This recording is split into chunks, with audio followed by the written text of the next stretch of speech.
は東海道新幹線に今年の2月に登場した東京ディズニーシーの新テーマポートファンタジースプリングスをテーマに表現した特別塗装の東海道新幹線を見に行ってきました。新大阪駅に到着し、折り返し東京駅として出発するまでたっぷりと撮影してきましたので、ぜひご覧ください。東京駅を9時57分に出発、各駅に停車し、はるばる3時間54分かけてこだま715号が新大阪駅25番線に到着しました。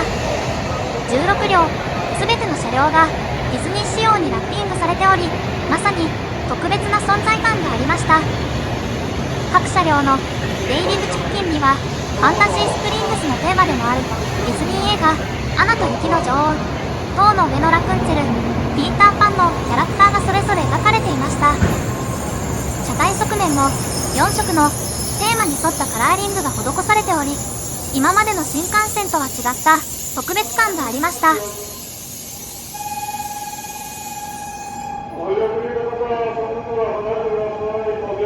こだま715号の到着シーンを車体側面に描かれたキャラクターに注目してもう一度見てみましょう。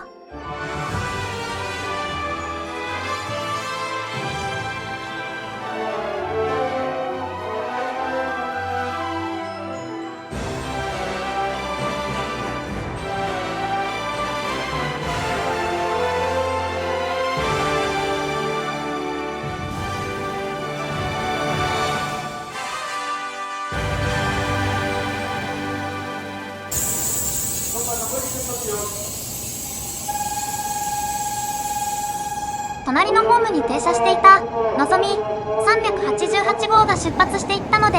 ゆっくり車体側面を見ていきましょう。現在発表されているダイヤは光、こだまを中心に運転されており、この日は新大阪、東京間を2往復していました。新大阪では一度車庫に入り、車内整備を行った後に再び東京へ向けて出発していきます。16号車から1号車へ向かって見て行きます。1号車、16号車の先頭車のボディの色はファンタジースプリングスをイメージした濃いブルーでした。すべての連結部のドア付近にキャラクターが描かれているわけではなく、ドアの配置によっては何も書かれていない場所もあります。中間の車両はそれぞれの描かれているキャラクターの作品にちなんだカラーリングとなっていました。紫のカラーリングの車両のキャラクターは塔の上のラプンツェルでした。水色のカラーリングの車両にはアナと雪の女王、黄緑の車両にはピーターパンが描かれています。それぞれのキャラクターの車両の数を数えてみましたが、先頭車を除くとピーターパンが4両、ラプンツェルとアナ雪がそれぞれ5両でした。大井分のラプンツェルとアナ雪にはほぼ同じイラストの車両がそれぞれ存在していました。基本的にはドア付近の窓のないところにスペースいっぱいに描かれていました。場所によっては配置に苦労した形跡のある場所もありました。カラフルなボディの色も目立っていますが、それぞれのキャラクターもとても生き生きとして最高に綺麗でした。ラプンツェルとアナ雪のディズニー最高峰のキャラクターが描かれているのも注目される要因となっていました。車両のほぼ中央にはファンタジースプリングスと東京ディズニーシーのロゴが入っていました。1号車、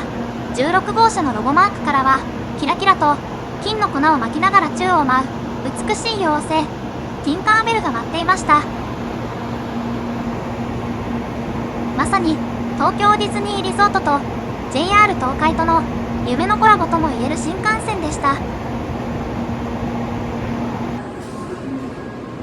25番線ホームにやってきました。ホーム則はありますが、より近い位置からキャラクターたちを見ることができました。間近に見るととにかくキャラクターたちが綺麗でした。貼り付けている形跡は全くなく、どうやって描いているのか全く分かりませんでした。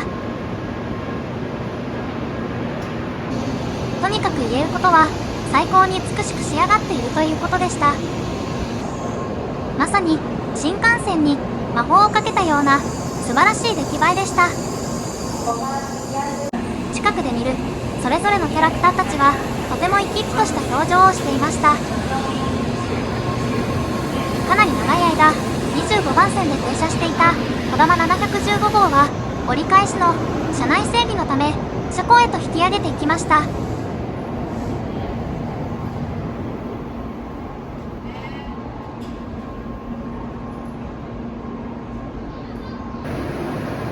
約25分間折り返しのための車内の整備をした後、こだま736号として26番ホームへと入ってきました。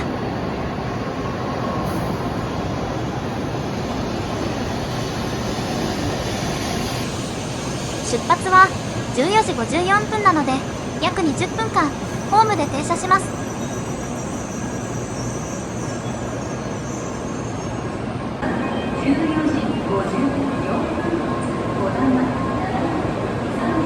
大無足が開いた状態だとイラストがとてもよく見えていました。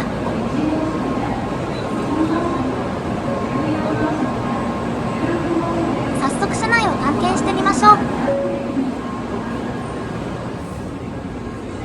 デッキ部分の広告枠にもファンタジースプリングスの広告が入っていました。車内にはまだ誰もいません。出発まで時間があるので今のうちに撮影しておきます。全く誰も乗っていない貸し切り状態の特別仕様の新幹線を撮影し放題です。ある意味とても貴重な時間を満喫中です。車両最前部と最後部の広告枠にもファンタジースプリングスの広告が入っていました。いつもの乗り慣れた新幹線の座席が特別な席に思える、ある意味魔法のようなヘッドカバーでした。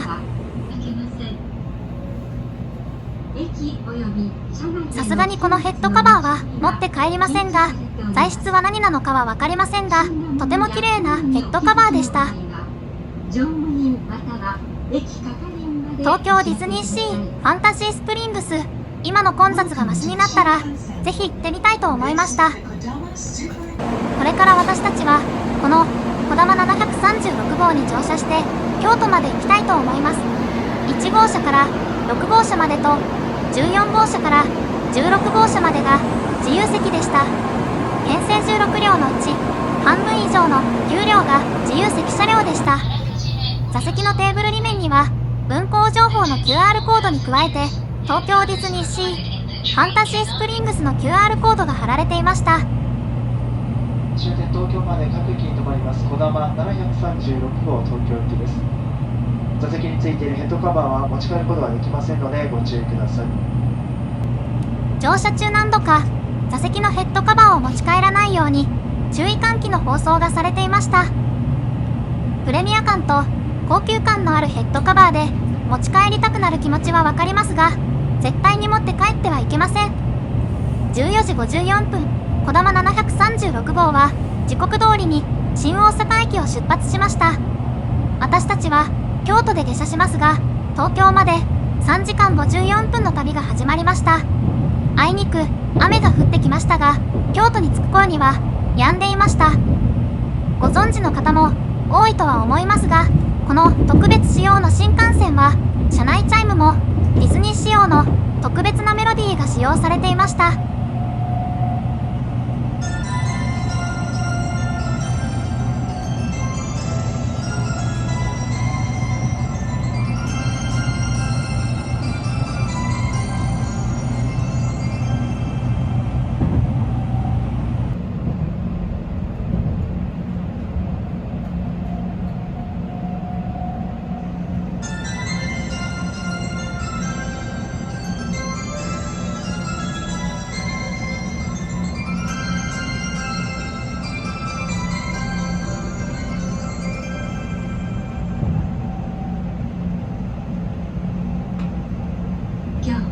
新幹線をご利用くださいましてありがとうございます。この電車はこだま号東京行きです。終点東京までの各駅に停まります。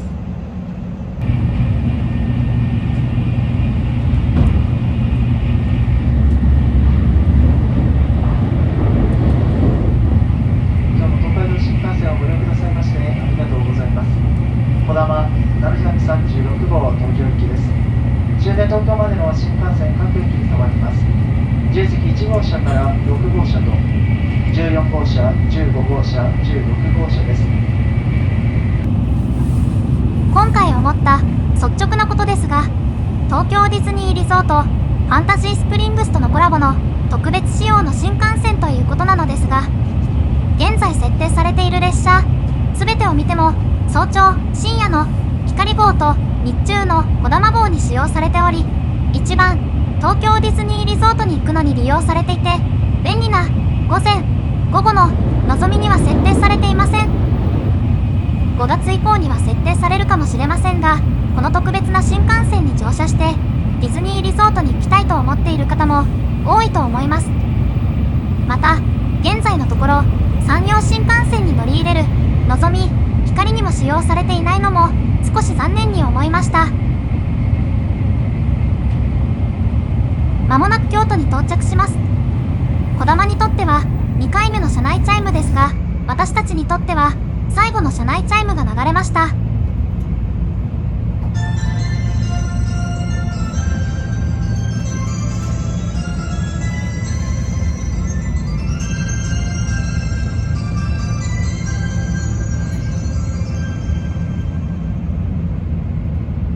まもなく京都です。東海道線、山陰線、湖西線、奈良線と近鉄線、地下鉄線はお乗り換えです。今日も新幹線をご利用くださいましてありがとうございました。まもなく京都駅に到着します。外観はもちろんですが、ヘッドカバーや車内チャイムにも JR 東海と東京ディズニーリゾートのこだわりを感じることのできる素晴らしい仕上がりとなっていました。全車両が同じ仕様の外観の東海道新幹線ですが、この車両の特別感はとてもインパクトのある目立つ存在となっていました。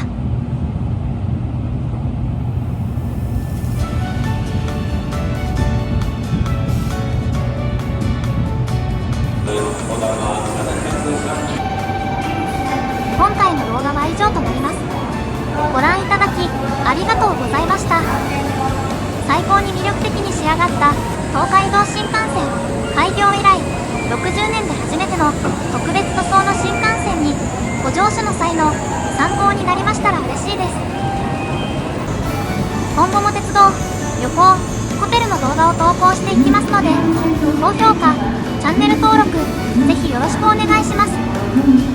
コメントもいただけるととても嬉しいです。それでは皆さん、また次の動画でお会いしましょう。